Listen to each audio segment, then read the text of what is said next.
राधे कृष्ण दोस्तों, हरे कृष्ण हरि बोल। आज हम सुनने जा रहे हैं कृष्ण और अघासुर की कहानी। प्राचीन समय की बात है, जब श्री कृष्ण ने धरती पर जन्म लिया था तो उन्होंने गो बालकों के साथ वृंदावन में अपनी बाल लीलाओं का अद्भुत प्रदर्शन किया। उनके बालपन की इन अद्भुत लीलाओं में एक दिन की घटना बहुत प्रसिद्ध है, जब उनका सामना एक विशालकाय दैत्य अघासुर से हुआ।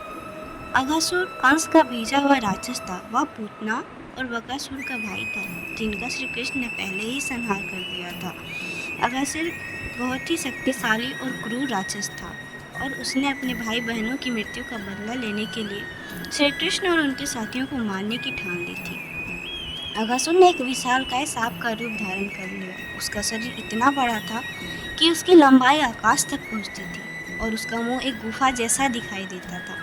उसने अपना मुंह खोलकर वन के बीचों बीच लेट गया, ताकि जब श्री कृष्ण और गोप बालक वहां आए तो वो उन्हें एक ही बार में निगल जाए।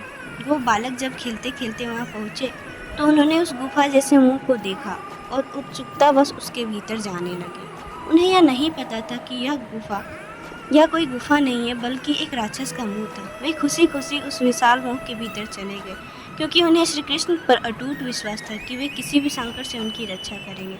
जब श्री कृष्ण ने यह देखा कि उनके मित्र अघासुर के मुंह में प्रवेश कर गए हैं तो वे मुस्कुराए और तुरंत अघासुर की चाल को भांप लिया। वह जानते थे कि यह कोई साधारण गुफा नहीं है, बल्कि एक राक्षस का जाल है। श्री कृष्ण ने मन ही मन सोचा, यह राक्षस मेरे मित्रों को हानि नहीं पहुंचा सकता, मुझे इसे समाप्त करना ही होगा। कृष्ण भी अघासुर के मुंह में प्रवेश कर गए। जैसे ही वे उसके अंदर पहुंचे, अघासुर ने अपना मुंह बंद कर लिया और सभी को निगलने की कोशिश की। लेकिन तभी श्री कृष्ण ने अपनी दी हुई शक्ति का उपयोग किया और अपना शरीर फैलाना शुरू कर दिया। उनका शरीर इतना विशाल हो गया कि अघासुर का सांस लेना मुश्किल हो गया। अघासुर छटपटाने लगा, उसकी आंखों से आग निकलने लगी, लेकिन श्री कृष्ण ने उसे और जोर से जकड़ लिया।